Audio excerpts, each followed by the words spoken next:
Hello friends, എല്ലാവർക്കും market വാറിൻ്റെ പുതിയൊരു വീഡിയോയിലേക്ക് സ്വാഗതം. ഫ്രണ്ട്സ്, നമ്മളിന്ന് സംസാരിക്കാൻ പോകുന്ന ടോപ്പിക്ക് വളരെ വളരെ ഇമ്പോർട്ടൻ്റ് ആയിട്ടുള്ളൊരു ടോപ്പിക്കാണ്. Okay, best way to save for retirement, അതാണ് നമ്മളിന്ന് സംസാരിക്കാൻ പോകുന്നത്.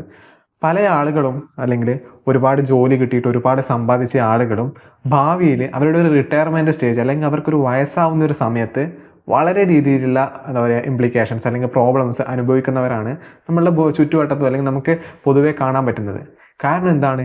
ഇവർ കാര്യമായ രീതിയിൽ അവർ നന്നായിട്ട് ഏൺ ചെയ്യുന്ന ഒരു സമയത്ത് റിട്ടയർമെൻറ്റിന് വേണ്ടിയിട്ട് തുക നീക്കി വെച്ചിട്ടില്ല എന്നതാണ്. അതുപോലെ തന്നെ ഇവർക്കൊരു അസംഷൻ ഉണ്ട്, അല്ലെങ്കിൽ ഇവർക്കൊരു കരുതലുണ്ട്. ഇവർ വിചാരിക്കുന്നത് ഇവരുടെ മക്കള് ഇവരെ നന്നായിട്ട് ഭാവിയിൽ നോക്കുമെന്നാണ്. പക്ഷെങ്കിൽ എല്ലാവരുടെ കാര്യം അങ്ങനെയല്ല.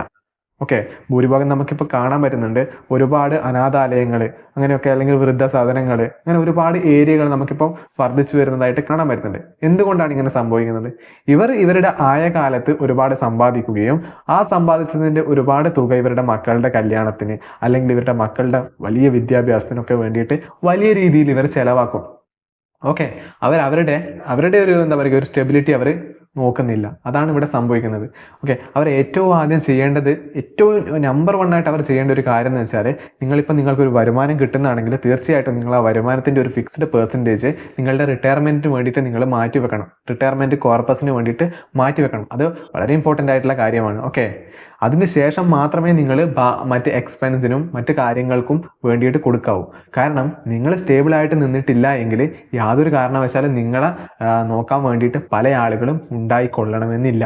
ഓക്കെ, ഇപ്പം നമ്മൾ ഈ വീഡിയോയിൽ സംസാരിക്കാൻ പോകുന്നത്, ഇപ്പം ജസ്റ്റ് നിങ്ങൾ ജോലിയിൽ കയറിയ ഒരാളാണെങ്കിലോ അല്ലെങ്കിൽ നിങ്ങളിപ്പോൾ ഏകദേശം ജോലിയുടെ ഒരു അവസാന വക്കിൽ എത്തി നിൽക്കുന്ന ഒരാളാണെങ്കിലോ അവർക്ക് കൃത്യമായ രീതിയിൽ ഏതൊക്കെ രീതിയിൽ ഇൻവെസ്റ്റ്മെൻറ്റ് നടത്തിയാലാണ് ഒരു നല്ലൊരു ഹ്യൂജ് കോർപ്പസ് ബിൽഡ് ചെയ്തിട്ട് അവരുടെ ഒരു എന്താ പറയുക റിട്ടയർമെൻറ്റ് അവർക്ക് നല്ലൊരു ശക്തമായിട്ട് ഉറപ്പിക്കാൻ പറ്റും എന്നുള്ള രീതിയിലുള്ള വീഡിയോ ആണ് നമ്മൾ ഈ വീഡിയോയിൽ ശക്തമായിട്ട് സംസാരിക്കാൻ പോകുന്നത്. ഓക്കെ, അപ്പം വീഡിയോ നിങ്ങൾ മാക്സിമം മുഴുവനായിട്ടും അതുപോലെ തന്നെ ശ്രദ്ധിച്ചും കാണാൻ വേണ്ടിയിട്ട് ശ്രമിക്കുക. നമ്മൾ വീഡിയോ കുറച്ച് ലെങ്തി ആവാൻ ചാൻസ് ഉണ്ട്.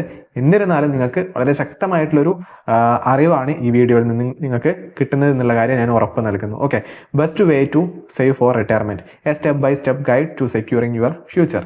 ഓക്കെ, നിങ്ങൾക്ക് ഇവിടെ കാണാൻ പറ്റുന്നത് ഒരു പിക്ചറിൽ ഒരു അപ്പൂപ്പനും ഒരു അമ്മൂമ്മയും. ഇവരെ നമുക്ക് അറിയാൻ പറ്റും എന്താണ്, ഇവർ വളരെ ഹാപ്പിയാണ്. സോ ഇവരിങ്ങനെ ഹാപ്പി ആവാൻ ഒരു കാരണം ഉണ്ടാവുമല്ലോ. ചിലപ്പം ഇവരുടെ മക്കൾ ഇവർ നന്നായി നോക്കിക്കാണും. പക്ഷേങ്കിൽ മോസ്റ്റ് പ്രോബബ്ലി എന്താണ് സംഭവിക്കുന്നത് വെച്ചാൽ ഇവരുടെ ഏർലി സ്റ്റേജിൽ നല്ല രീതിയിൽ ഇവർ നിക്ഷേപങ്ങൾ നടത്തി ഇവരുടെ റിട്ടയർമെൻറ്റ് നന്നായിട്ട് സ്ട്രോങ് ആക്കി വെച്ചു. ഓക്കെ, ഇതേപോലെ നിങ്ങളും ചെയ്തെങ്കിൽ മാത്രമേ നിങ്ങൾക്കും നിങ്ങളുടെ ഒരു എന്താ പറയുക ഒരു അവസാന കാലഘട്ടത്തിൽ അല്ലെങ്കിൽ നിങ്ങളൊരു വയസ്സാവുന്ന ഒരു ടൈം പീരീഡിൽ നല്ലൊരു ഹാപ്പി ആയി ജീവിക്കണമെങ്കിൽ തീർച്ചയായിട്ടും നിങ്ങൾക്ക് പണം വേണം. അതിന് നിങ്ങൾ തീർച്ചയായിട്ടും ഇപ്പോഴേ ശക്തമായിട്ട് നോക്കണം. ഓക്കെ, അപ്പോൾ നമ്മൾ ഏറ്റവും ആദ്യം സംസാരിക്കാൻ പോകുന്ന ടോപ്പിക്ക് അല്ലെങ്കിൽ ഏറ്റവും ആദ്യം സംസാരിക്കുന്ന concept, why retirement planning matters. എന്തുകൊണ്ടാണ് റിട്ടയർമെൻറ്റ് പ്ലാനിങ് ഇത്ര മാറ്റർ ആയിരിക്കുന്നുള്ള കാര്യമാണ് നമ്മൾ ഇവിടെ സംസാരിക്കാൻ പോകുന്നത്. ഓക്കെ, അതിൽ ഏറ്റവും ആദ്യം പറയുന്നത് helps maintain your life style after retirement. അതായത് നിങ്ങൾ എന്താ പറയുക, നിങ്ങളുടെ ജീവിതം അല്ലെങ്കിൽ നിങ്ങളുടെ ജോലിയിൽ നിന്ന് നിങ്ങൾ വിരമിച്ചതിന് ശേഷം നിങ്ങൾക്കൊരു നല്ലൊരു ലൈഫ് സ്റ്റൈൽ അല്ലെങ്കിൽ നല്ലൊരു ജീവിത രീതി വേണമെങ്കിൽ നിങ്ങൾക്ക് തീർച്ചയായിട്ടും പണം വേണം. ആ പണം നിങ്ങൾക്ക് അധ്വാനിക്കാൻ പറ്റാത്തൊരു സമയത്താണ് നിങ്ങൾക്ക് ആ പണം വേണ്ടത്, അല്ലേ? അധ്വാനിക്കാൻ പറ്റാത്തൊരു സമയം മീൻസ് നിങ്ങളുടെ ഒരു റിട്ടയർമെൻറ്റ് സ്റ്റേജ്. സോ നിങ്ങൾ നേരത്തെ ഇത് ബിൽഡ് ചെയ്ത് വെച്ചിരിക്കണം. സോ അത് വളരെ ഇമ്പോർട്ടൻ്റ് ആണ്. Okay, life style after retirement becomes challenging without a consistent income. സ്ഥിരമായിട്ടുള്ള ഒരു ഇൻകം ഇല്ല എങ്കിൽ നിങ്ങളുടെ റിട്ടയർമെൻറ്റ് വളരെ ബുദ്ധിമുട്ടായിരിക്കും. ഓക്കെ, രണ്ടാമത് എന്താണ്, prepares you for rising inflation and unexpected expenses. അതായത് പണപ്പെരുപ്പം എന്ന് പറയുന്നത് ഓരോ വർഷം കഴിയും തോറും വളരെ ശക്തമായിട്ട് കൂടിക്കൊണ്ടിരിക്കുകയാണ്, അല്ലേ? ഇന്ത്യയുടെ കേസൊക്കെ സംസാരിക്കുകയാണെങ്കിൽ ഓരോ വർഷവും 6% എബവ് ആണ് ഇൻഫ്ലേഷൻ റേറ്റ് വരുന്നത്.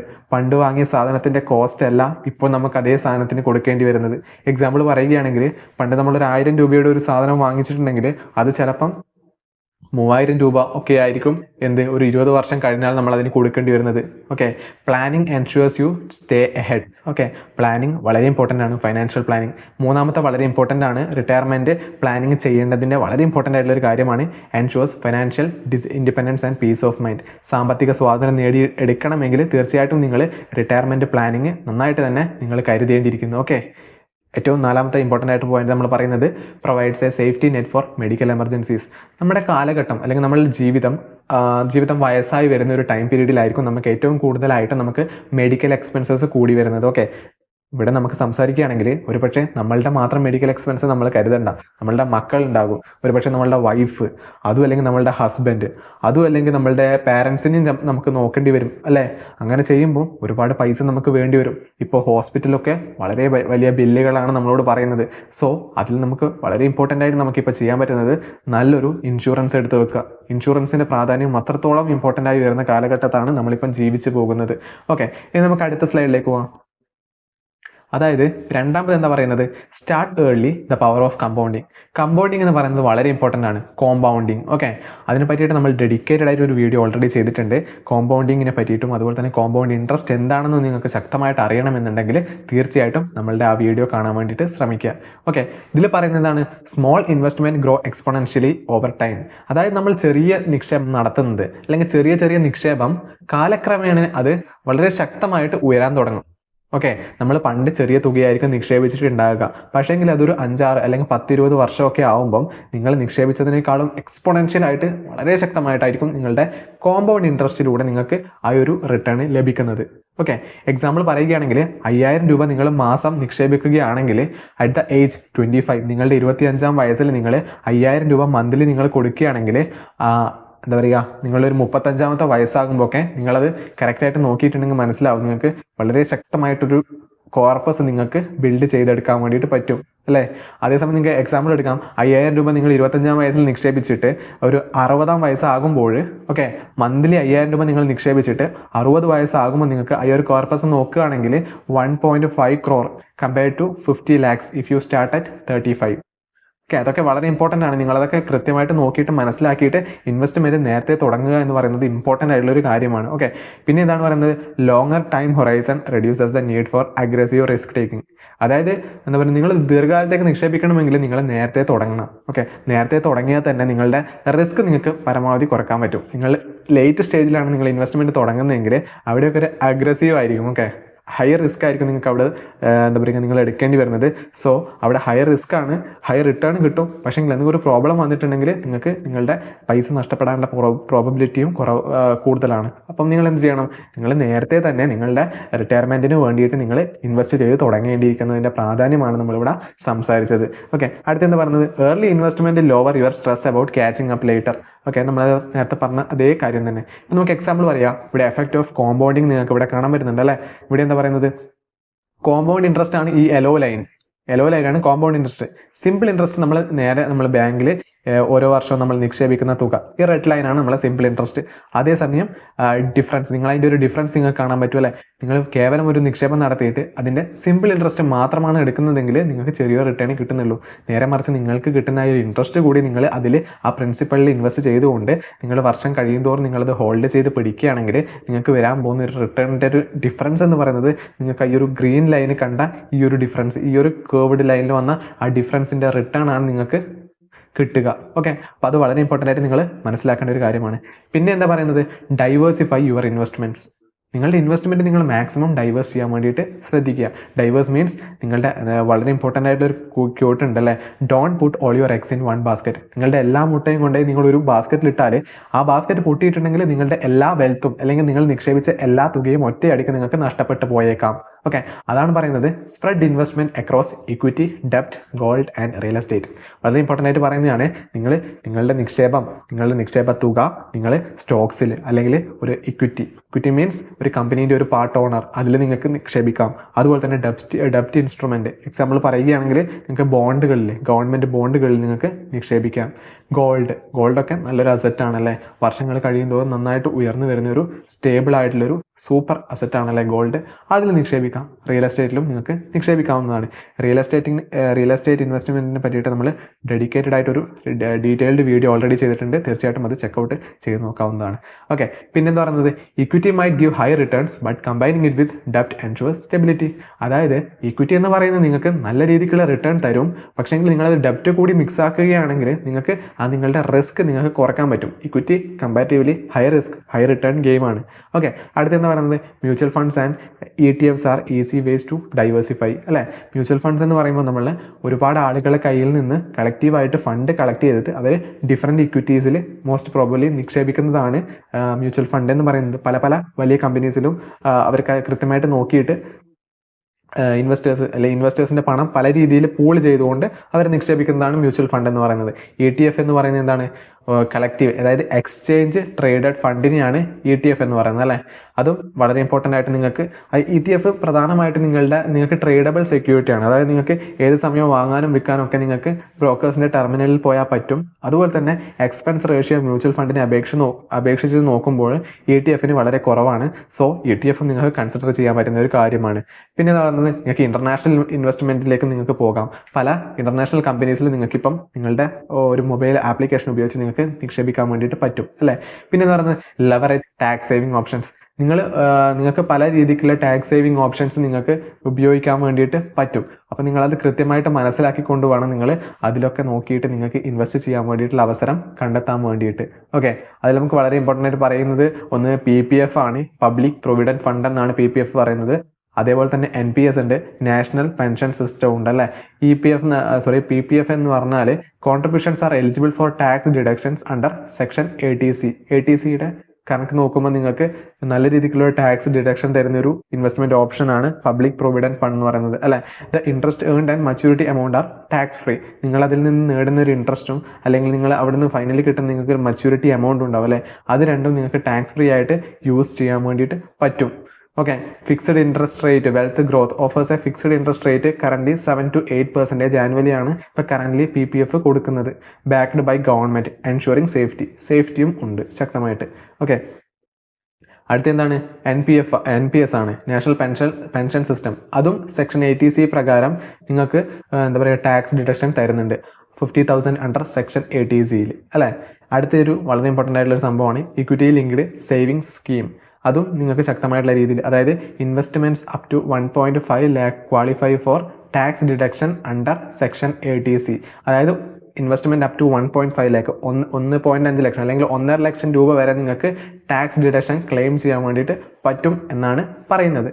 ഓക്കെ, ഇതൊക്കെ നിങ്ങൾ മാക്സിമം നിങ്ങൾ യൂട്ടിലൈസ് ചെയ്യാൻ വേണ്ടിയിട്ട് ശ്രദ്ധിക്കുക. പിന്നെ ഒരു ഇമ്പോർട്ടൻ്റ് ആയിട്ടുള്ള കാര്യമാണ് ഓട്ടോമേറ്റ് യുവർ സേവിങ്സ്. നിങ്ങൾക്ക് പല രീതിക്ക് നിങ്ങൾക്ക് നിങ്ങളുടെ സേവിങ്സിനെ ഓട്ടോമേറ്റ് ചെയ്യാൻ വേണ്ടിയിട്ട് പറ്റും അല്ലേ. ഇപ്പം SIP ഒക്കെ ഉണ്ടല്ലേ, സിസ്റ്റമാറ്റിക് ഇൻവെസ്റ്റ്മെന്റ് പ്ലാൻ എന്ന് പറയുന്ന ഓപ്ഷനൊക്കെ നിങ്ങൾക്ക് ഇപ്പം പല ബാങ്കുകളും ഈസി ആയിട്ട് നിങ്ങൾക്ക് ചെയ്തു തരുന്നുണ്ട്. അതായത് നിങ്ങളൊരു മാൻഡേറ്ററി അവിടെ സബ്മിറ്റ് ചെയ്ത് കൊടുത്താൽ എല്ലാ മന്തിലും നിങ്ങൾ പറയുന്ന ഡേറ്റിൽ നിങ്ങളുടെ ബാങ്ക് അക്കൗണ്ടിൽ നിന്ന് പൈസ കട്ടായിട്ട് നിങ്ങൾ പറയുന്ന ഇൻവെസ്റ്റ്മെന്റ് ഓപ്ഷൻസ്, അതായത് എന്താ പറയുക മ്യൂച്വൽ ഫണ്ട് ആയാലും മ്യൂച്വൽ ഫണ്ടിലൊക്കെ നിങ്ങൾക്ക് നിക്ഷേപിക്കാൻ വേണ്ടിയിട്ടുള്ള പല അവസരങ്ങളും ഇപ്പോൾ അവൈലബിൾ ആയിട്ടുണ്ട് അല്ലേ. Setting up SIP ensures you never miss an investment. അതായത് നിങ്ങൾ ഇത് ചെയ്യുകയാണെങ്കിൽ നിങ്ങൾ മറന്നുപോയില്ല, നിങ്ങളുടെ ഇൻവെസ്റ്റ്മെന്റ് നിങ്ങളെ ബാങ്ക് തന്നെ നോക്കിയിട്ട് നിങ്ങളുടെ സ്റ്റാൻഡ് അലോൺ ഇൻസ്ട്രക്ഷൻ വഴി കറക്റ്റായിട്ട് നിങ്ങൾക്ക് വേണ്ട രീതിയിൽ അവർ ചെയ്തുകൊള്ളും. Okay, it avoids the temptation to spend and make saving a habit. Okay, അടുത്തെന്താണ്? For risk averse investors recurring deposit provide a fixed return. അതായത് നിങ്ങൾ അധികം റിസ്ക് എടുക്കാൻ താല്പര്യപ്പെടാത്ത ഒരാളാണെങ്കിൽ നിങ്ങൾക്ക് റിക്കറിംഗ് ഡെപ്പോസിറ്റ്, അതായത് ബാങ്ക് ഡെപ്പോസിറ്റ് അല്ലെങ്കിൽ FD പോലെ തന്നെ നിങ്ങൾക്ക് റിക്കറിംഗ് ഡെപ്പോസിറ്റ് കൂടി നിങ്ങൾക്ക് ചെയ്യാൻ പറ്റും. Okay, regular contributions are most effective than attempting to time the market. അതായത് റെഗുലർ ആയിട്ട് നിങ്ങൾ കോൺട്രിബ്യൂഷൻ നടത്തിക്കൊണ്ടിരിക്കുക. വളരെ ഇമ്പോർട്ടൻ്റ് ആയിട്ട് നമ്മൾ അടുത്ത പറയുന്ന ഒരു കാര്യമാണ് build and emergency fund. Emergency fund എന്ന് പറയുന്നത് വളരെ ഇമ്പോർട്ടൻ്റ് ആയിട്ടുള്ള ഒരു കാര്യമാണ്. Keep at least 6 to 12 months of expense in liquid assets. Liquid assets means നിങ്ങൾക്ക് ഏത് സമയവും നിങ്ങൾക്ക് ക്യാഷ് ആയിട്ട് കൺവേർട്ട് ചെയ്യാൻ പറ്റുന്ന സെക്യൂരിറ്റീസ് അല്ലെങ്കിൽ അസറ്റ്സിനെയാണ് എന്ന് പറയുന്നത് ലിക്വിഡ് അസറ്റ് എന്ന് പറയുന്നത്. അതായത് നിങ്ങൾക്ക് ജീവിക്കാൻ വേണ്ടിയിട്ട് ഒരു 6 മുതൽ 12 മാസത്തെ ക്യാഷ് നിങ്ങളുടെ കയ്യിൽ ഇപ്പോൾ എടുക്കാനുണ്ടെങ്കിൽ അത് ഒരു സ്റ്റേബിൾ ആയിട്ടുള്ള ഒരു എമർജൻസി ഫണ്ടാണ് നിങ്ങളുടെ കയ്യിലുള്ളത് എന്ന് നമുക്ക് ഉറപ്പിച്ച് പറയാൻ പറ്റും. അടുത്തൊരു ഇമ്പോർട്ടൻ്റ് കാര്യമാണ് it ensures you don't touch your retirement funds during a crisis.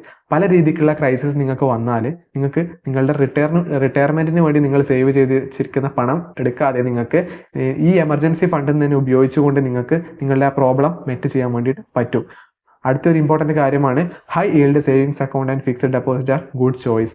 നല്ല അതായത് സേവിങ്സ് അക്കൗണ്ടിന് നല്ല രീതിക്കുള്ള ഇൻട്രസ്റ്റ് തരുന്നതും അതേസമയം ഫിക്സഡ് ഡെപ്പോസിറ്റിന് നല്ല രീതിക്കുള്ള ഇൻട്രസ്റ്റ് തരുന്ന ബാങ്കുകളും ഉണ്ടാകും. സോ അവരിൽ നിങ്ങൾക്ക് ഡെപ്പോസിറ്റ് ചെയ്തുകൊണ്ട് ആ ഇൻട്രസ്റ്റ് എടുക്കാൻ വേണ്ടിയിട്ട് ശ്രദ്ധിക്കുക. എമർജൻസി ഫണ്ട് നിങ്ങൾ കീപ്പ് ചെയ്യുമ്പോൾ ഇതേപോലെയുള്ള ഹൈ ഇൻട്രസ്റ്റ് ഏരിയാസിൽ നിങ്ങൾ നിക്ഷേപിക്കാൻ വേണ്ടി ശ്രമിക്കുക അല്ലെങ്കിൽ ശ്രദ്ധിക്കുക എന്നാണ് പറഞ്ഞത്. Emergency fund act as A financial buffer reducing stress. അടുത്ത ഇമ്പോർട്ടൻ്റ് ആയിട്ടുള്ള ഒരു കാര്യമാണ് പ്രൊട്ടക്ട് വിത്ത് ഇൻഷുറൻസ്. ഇൻഷുറൻസ് ലൈഫ് ഇൻഷുറൻസ് ഉണ്ട്, ടേം ഇൻഷുറൻസ് ഉണ്ട്. ടേം ഇൻഷുറൻസ് നിങ്ങൾ മസ്റ്റ് ആയിട്ട് എടുക്കുക.